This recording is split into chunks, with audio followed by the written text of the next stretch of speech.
Kato. Question. Kato, are you a boy? You a boy. Okay. Kato, are you a egg omelet?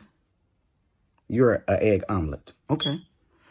Kato, are you an astronaut? Okay. Kato, are you a transgender? You're a transgender. Okay.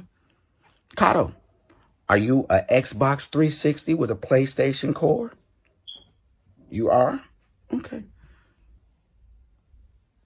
How in the fuck does a 3-year-old identify as a woman? And my son is 3, and he identifies. Let's see this. Kato, are you an omelet? As a fucking egg omelet. Answer that. And a question was raised about homosexuality and bisexuality. We have an epidemic of bisexuality and an epidemic of black male homosexuality because white supremacy has said, if I can create a dynamic wherein men are having sexual intercourse with one another, what? I don't have to worry about white genetic survival. So I can create that. I can produce that very behavior. Is that boy in love with the other one? I think the heart loves him.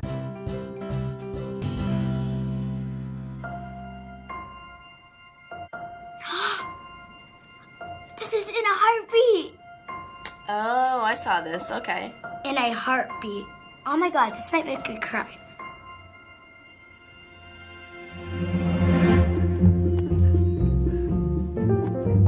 Is he trying to hide from somebody?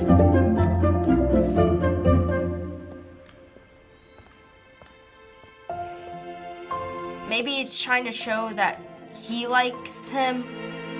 I see trying to hide from him. Wait, are those two boys? Is that boy in love with the other one? Shh. I'm trying to keep quiet and his heart's ruined it for him. Oh my god, his heart. It's funny. It's like the heart is like... I don't get it. Oh. I guess his heart really likes that boy.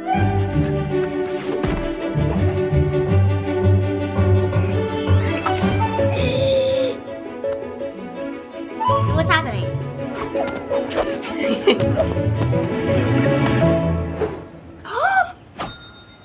Wow. It's not that they're best dudes, it's more than that. Basically love.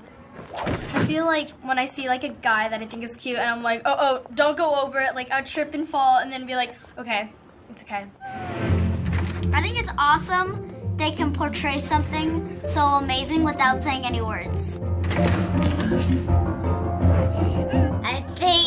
I think the heart loves him. Oh. What's the matter? Those pieces of crap.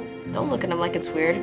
Okay, why are you guys freaked out? Like, he just likes them. I love how they like made it like funny, but also like serious. The heart is breaking! No! It looks like a heart just got broken. That's just sad.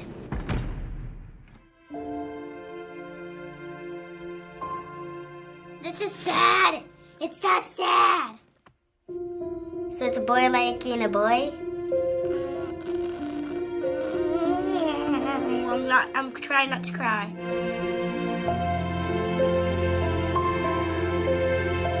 Aww. Oh wait, does that mean he likes him now? So cute. The heart is just so cute. Like, it's like they're in love with each other.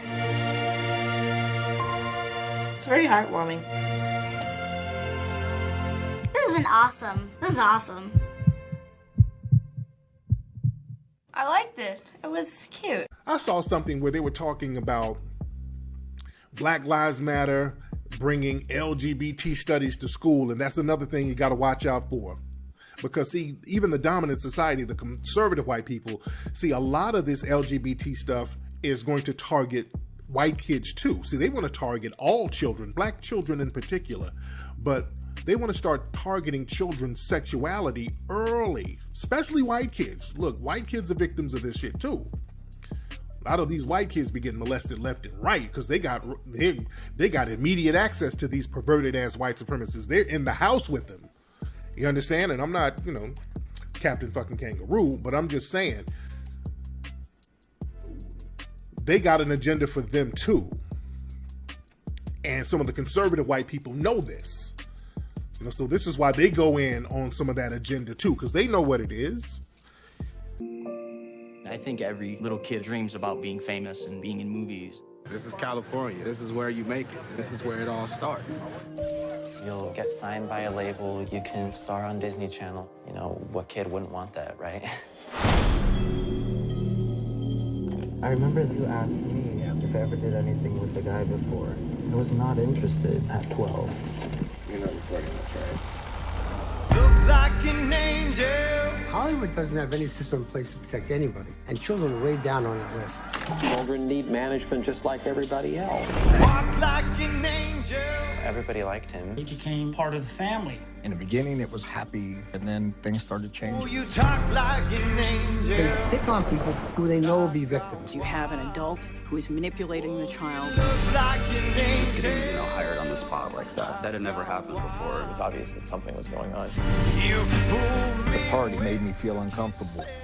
There were lots of drugs available, and there were young teenage boys. I remember being scared. He just told me this is what you have to do. A number of boys told me to point the gun at them just like that. He said, "Do you not understand the power I have?" You're the devil in disguise. I remember sitting in my room and crying my eyes out. He said, "What would you do? That happened to me." A lot of investors completely denied that anything was going on. Clearly, the studio didn't want an investigation. I hate it when you tried to have me sleep in your bed and touch me. I don't know anything about that. There will always be a steady stream of kids who want to be famous. We're absolutely talking about the tip of an iceberg. It wasn't uncommon, let's put it that way. If anyone causes one of these little ones, those who believe in me, to stumble, it would be better for them to have a large millstone hung around their neck and to be drowned in the depths of the sea. Woe to the world because of the things that cause people to stumble. Such things must come, but woe to the person through whom they come. On Capri, the Emperor has set up a new imperial court where he can do anything he wants, far from prying eyes. Folks' thoughts when Tiberius called him to his court at Capri that was going to be the end of the young Caligula. It is very difficult to understand what Caligula would have been thinking when he arrived here at Tiberius's villa on Capri. It was probably a combination of both apprehension and excitement.